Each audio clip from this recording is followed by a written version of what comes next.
ಎಲ್ಲರಿಗೂ ನನ್ನ ನಮಸ್ಕಾರಗಳು. ಇಂದು ನವರಾತ್ರಿಯ 4ನೆಯ ದಿನ. ನಾವು ದೇವಿಯನ್ನು ಕೂಷ್ಮಾಂಡಾ ದೇವಿಯ ರೂಪದಲ್ಲಿ ಆರಾಧನೆ ಮಾಡುತ್ತೇವೆ. ಯಾರು ಈ ಕೂಷ್ಮಾಂಡಾ ದೇವಿ ಎಂದು ತಿಳಿಯೋಣ. ಈ ಹಿಂದೆ ಪ್ರಪಂಚವು ಸೃಷ್ಟಿಯಾಗೋಕೆ ಮುಂಚೆ ಏನೂ ಇರಲಿಲ್ಲವಂತೆ. ಎಲ್ಲ ಕಡೆ ಬರೀ ಕತ್ತಲು ಆವರಿಸಿರುತ್ತದೆ. ಆಗ ದೈವ ಶಕ್ತಿಯಿಂದ ಒಂದು ಸಣ್ಣ ಬೆಳಕು ಎಲ್ಲ ಕಡೆ ಪಸರಿಸುತ್ತದೆ. ನಿಧಾನವಾಗಿ ಆ ಬೆಳಕು ಒಂದು ಹೆಣ್ಣಿನ ಆಕಾರವನ್ನು ಪಡೆಯುತ್ತದೆ. ಇವಳೇನೆ ಈ ಕೂಷ್ಮಾಂಡಾ ದೇವಿ.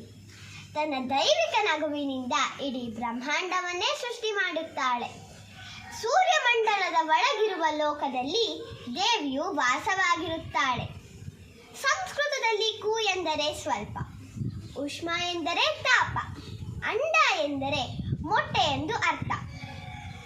ಸೃಷ್ಟಿಯ ಆದಿ ಅಥವಾ ಆರಂಭವು ಈಕೆಯಿಂದ ಆದ ಕಾರಣ ನಾವು ದೇವಿಯನ್ನು ಆದಿಶಕ್ತಿ ಅಥವಾ ಆದಿ ಸ್ವರೂಪವೆಂದು ಕರೆಯುತ್ತೇವೆ.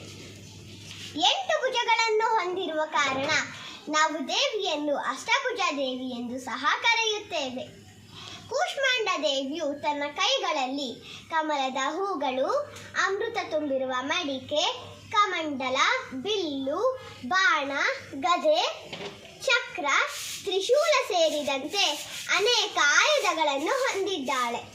ಮತ್ತು 8ನೇ ಕೈಯಲ್ಲಿ ಎಲ್ಲ ಸಾಧನೆಗಳು ಮತ್ತು ಸಂಪತ್ತನ್ನು ನೀಡುವ ಜಪಮಾಲೆಯನ್ನು ಹಿಡಿದುಕೊಂಡಿದ್ದಾಳೆ. ಎಲ್ಲೆಡೆ ಆಹಾಕಾರ, ಎಲ್ಲಿಯೂ ಸೃಷ್ಟಿಯ ಗುರುತೇ ಇಲ್ಲದ ಸಂದರ್ಭದಲ್ಲಿ ಅವತಾರವೆತ್ತಿ ಬರುವ ದೇವಿಯೇ ಈ ಕೂಷ್ಮಾಂಡಾ ದೇವಿ. ಧನ್ಯವಾದಗಳು.